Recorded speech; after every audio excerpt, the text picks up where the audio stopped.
Students, good evening. आज की class में मैं आपको कुछ क्वेश्चंस कराने जा रहा हूं, वो ध्यान से देखना। पहला क्वेश्चन है कि draw VT graph, eighty graph and position time graph. ध्यान से सुनना, 3 ग्राफ ड्रॉ करने हैं, VT graph, eighty graph and position time graph for free falling body. एक बॉडी ऊपर से नीचे गिर रही है, तो मैंने क्या पढ़ाया था, जब बॉडी ऊपर से नीचे गिरती है फ्री फॉल मोशन में तो वेलोसिटी बढ़ती है। देखो टाइम के साथ वेलोसिटी बढ़ रही है। एक्सेलरेशन फिक्स होता है, ग्रेविटी 9.8 फिक्स है। अब पोजीशन टाइम ग्राफ कैसे बने, इसके लिए हमें वेलोसिटी के कॉन्सेप्ट को देखना पड़ेगा। क्यों?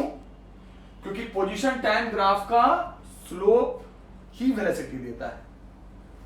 पोजीशन टाइम ग्राफ का स्लोप ही वेलोसिटी देता है, तो इसका शेप वेलोसिटी के डाटा से पता चलेगा, इससे नहीं, इससे। सबसे पहले वेलोसिटी बढ़ रही है, मतलब वेरिएबल है, तो वेरिएबल में याद करो, फिर तो इसका ग्राफ आपको कर्व में लेना पड़ेगा, तभी स्लोप वेरिएबल होगा। कर्व लाइन का ही स्लोप वेरिएबल होता है, और स्लोप वेरिएबल होगा तभी वेलोसिटी वेरी करेगी, क्योंकि पोजीशन टाइम का स्लोप ही तो वेलोसिटी देता है, और वेलोसिटी वेरिएबल है तो इसका स्लोप भी वेरिएबल चाहिए, तो कर्व में लाइन बनाना पड़ेगा।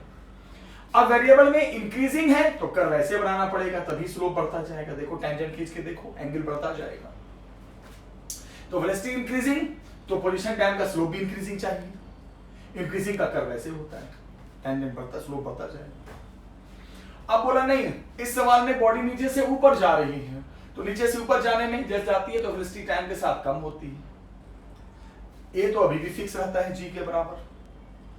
अब बताओ, वेलोसिटी वेरिएबल है, वेरिएबल तो है ही, बट डिक्रीजिंग है, तो यहां भी कर्व में जाएगा, क्योंकि स्लोप तभी वेरिएबल होगा, लेकिन डिक्रीजिंग स्लोप होना चाहिए तभी वेलोसिटी घटेगी। तो देखो ऐसे कर्व बनाएंगे तो स्लोप डिक्रीजिंग होगा।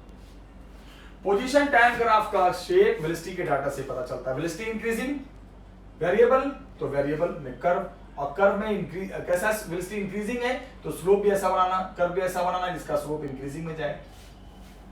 यहां वेलोसिटी डिक्रीजिंग है तो वेरिएबल, फिर कर्व में जाएगा, क्योंकि वेलोसिटी इसका स्लोप ही वेलोसिटी दे रहा है। वेलोसिटी वेरिएबल तो पोजीशन टाइम का ग्राफ कर्व में जाएगा। वेरिएबल में डिक्रीजिंग तो कर्व ऐसे बनाएगा, तभी स्लोप कम होगा, तो स्लोप का मतलब वेलोसिटी कम होगी। अब ये बोला है पोजीशन टाइम ग्राफ बना हुआ है, इसको डिफाइन करो। बोलोगे बहुत सिंपल है सर, पोजीशन टाइम ग्राफ, पहली बात तो ये ग्राफ कर्व में है तो स्लोप वेरिएबल, और पोजीशन टाइम ग्राफ का स्लोप का मतलब वेलोसिटी, यानी वेलोसिटी वेरिएबल, इसका मतलब ये नॉन यूनिफॉर्म मोशन, ये ग्राफ नॉन यूनिफॉर्म मोशन का है। फिर एक बात और, कभी भी कोई भी ग्राफ का शेप ऐसे ऐसे किसी पाथ को रिप्रेजेंट नहीं करता। ये नहीं समझना पोजीशन टाइम ग्राफ का शेप ऐसे है तो कोई गाड़ी ऐसे पहाड़ पे चढ़ रही है, ये कोई भी ग्राफ पाथ को रिप्रेजेंट नहीं करता।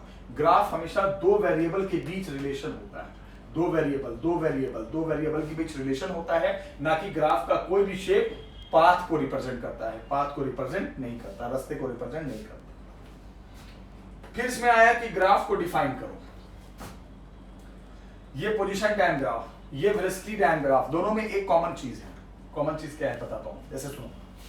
अब मैं आपसे पूछूं, यहां मैं आ जाता हूं, अगर मैं पूछूं एक्स एक्सिस पे टाइम, वाई एक्सिस पे पोजीशन, यहां देखो एक टाइम पे एक पोजीशन, एक टाइम पे एक पोजीशन, टाइम बदल रहा है, पोजीशन बदल रही है, लेकिन एक टाइम पे एक ही पोजीशन की वैल्यू मिल रही है। बट यहां देखा जाए तो कुछ और है। एक टाइम तो एक्स एक्सिस पे है, तो एक टाइम पे रुक के देखा जाए तो दो पोजीशंस, देखो लाइन यहां भी मिल रही है, लाइन ऊपर भी मिल रही है, यानी एक टाइम पे रुक कर देखा जाए, एक एक्स एक्सिस पे दो वाई पार्ट, एक टाइम पे, एक्स पे टाइम है ना, एक टाइम पे दो पोजीशंस की वैल्यू ग्राफ से मिल रही है। यहां भी देखो एक टाइम पे वेलोसिटी की दो वैल्यू मिल रही है। देखो ना, लाइन को देखो ना, एक ही टाइम पे ऊपर भी वेलोसिटी की वैल्यू, यहां भी लाइन है, यहां भी लाइन है, यहां भी लाइन है, यहां भी लाइन है।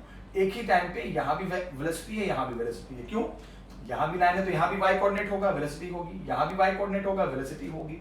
तो साइंस में अगर एक टाइम पे दो पोजीशंस मिल जाए आपको किसी भी बॉडी के, एक टाइम पे, एक ही टाइम पे दो वेलोसिटी की वैल्यू मिल जाए, तो वो 2 डायमेंशनल मोशन होता है। मैं अगले चैप्टर में पढ़ाऊंगा। एक टाइम पे दो वेलोसिटी, यानी दो डायरेक्शन में वेलोसिटी है। जैसे हम सीढ़ियों पे चलते हैं, तो सीढ़ियों पे चलते हैं तो देखो आगे भी बढ़ते हैं और ऊपर भी जाते हैं, यानी एक्स इधर भी पोजीशन बन रही है, ऊपर भी पोजीशन है, इधर भी वेलोसिटी है, ऊपर भी वेलोसिटी है, तो इसको 2D मोशन कहते हैं। नेक्स्ट चैप्टर में पढ़ाऊंगा। तो एक टाइम पे इस ग्राफ में दो पोजीशंस की वैल्यू, एक टाइम पे यहाँ वेलोसिटी है वाई एक्सिस पे, तो एक एक्स एक्सिस पे दो वाई एक्सिस, यानी एक टाइम पे दो वेलोसिटी, तो ये 2 डायमेंशनल का ग्राफ है। डिफाइन का मतलब बताना था कि क्या रिप्रेजेंट कर रहा है। Here in x t graph at one time body has 2 positions, जो मैंने बोला वही लिखा है।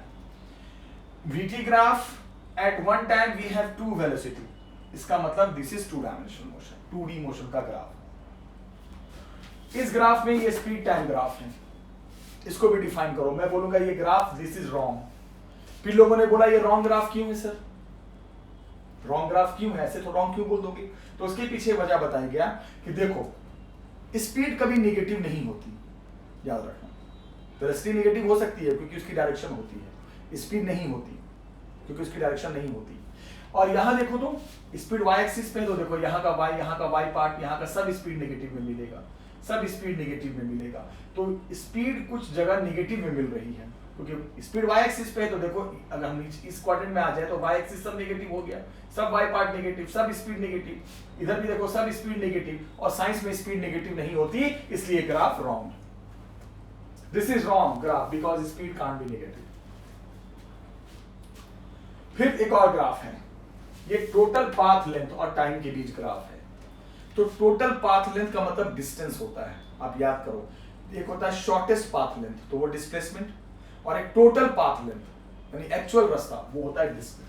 तो टोटल पाथ लेंथ लिखने का मतलब ये डिस्टेंस और टाइम ग्राफ, उसने डिस्टेंस को टोटल पाथ लेंथ लिख दिया।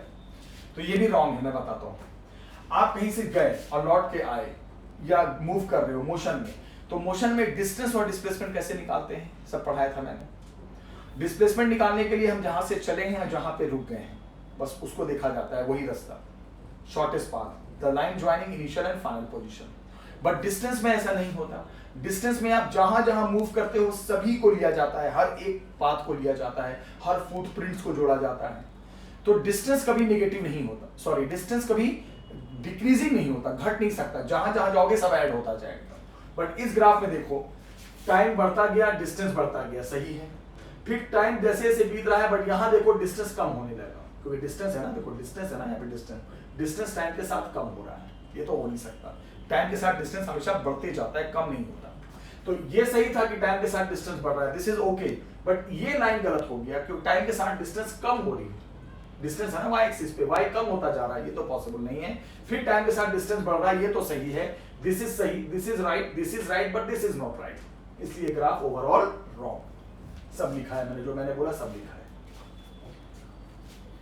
उसके बाद इक्वेशन ऑफ मोशन के मैंने पढ़ाया था कि इक्वेशन ऑफ मोशन 3 तरह के होते हैं, जिसका कैलकुलस से प्रूफ करवाया था, और वही ज्यादा आता है पेपर में, लेकिन रेयर कभी कभी ग्राफ से भी प्रूफ आ जाता है, हालांकि इतना इंपॉर्टेंट तो है नहीं, बट आ जाता है।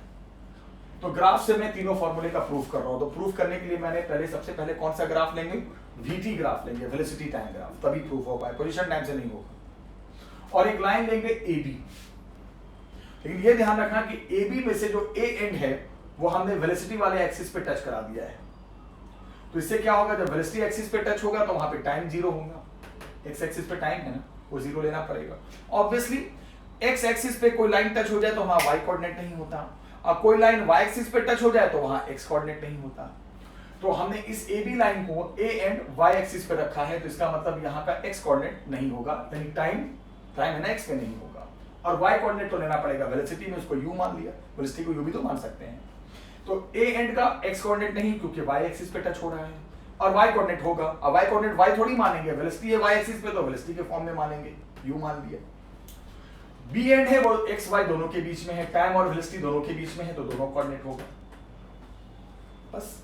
उसके बाद ये vt ग्राफ है, तो मैंने पहले पढ़ाया था कि vt ग्राफ का स्लोप एक्सेलरेशन देता है, उसको यूज कर लो। स्लोप होगा क्या, a का कोऑर्डिनेट 0u, b का कोऑर्डिनेट t और v।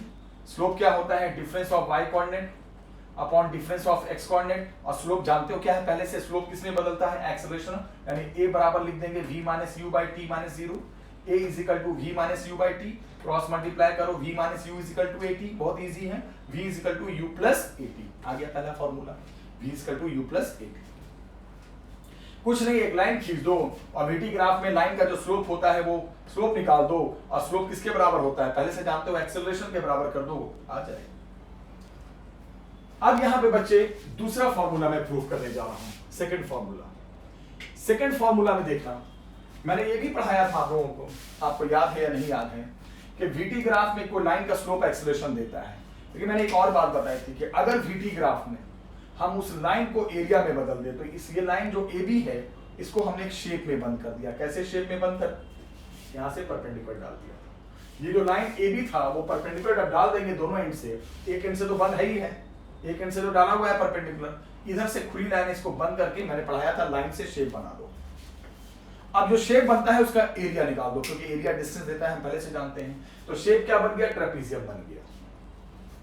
अब इस शेप में OA क्या होगा, OA का मतलब हाइट, हाइट बताता है y कोऑर्डिनेट, OA हो गया u।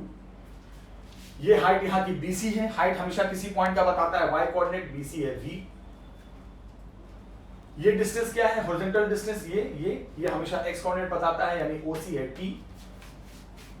y कोऑर्डिनेट यानी OA, यहाँ का y कोऑर्डिनेट यानी कि BC यानी कि v, और ये डिस्टेंस x कोऑर्डिनेट यानी कि t। अब ये जो शेप बना उसका एरिया निकालो। एरिया कैसे, ट्रेपीजियम का area half sum of parallel sides. Trapezium का एरिया क्या होता है, half sum of parallel sides और उनके बीच की डिस्टेंस, बस। और एरिया देता क्या है, एरिया को पहले एरिया निकाल दो।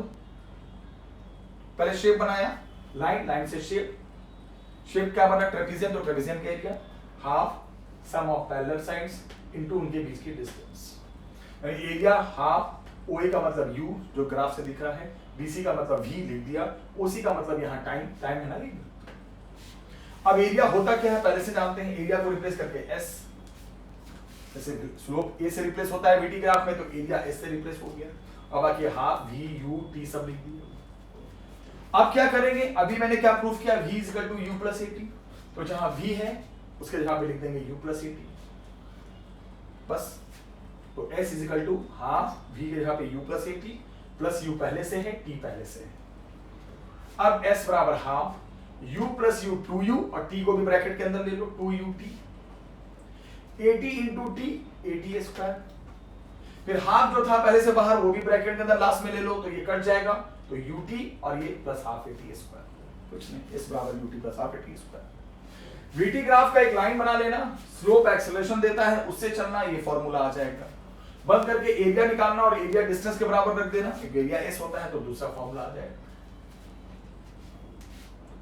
अब फिर तीसरे फॉर्मूले के लिए फिर वही कॉन्सेप्ट कि एरिया S देता है, फिर वही एरिया S के बराबर कर दिया, बिल्कुल वैसा ही। वहां लेकिन हमने किसको रिप्लेस किया था, वहां हमने V को रिप्लेस किया था u प्लस AT से। यहाँ जो t है ना, यहाँ पे एरिया में t आ रहा था ना, उसको रिप्लेस कर दो।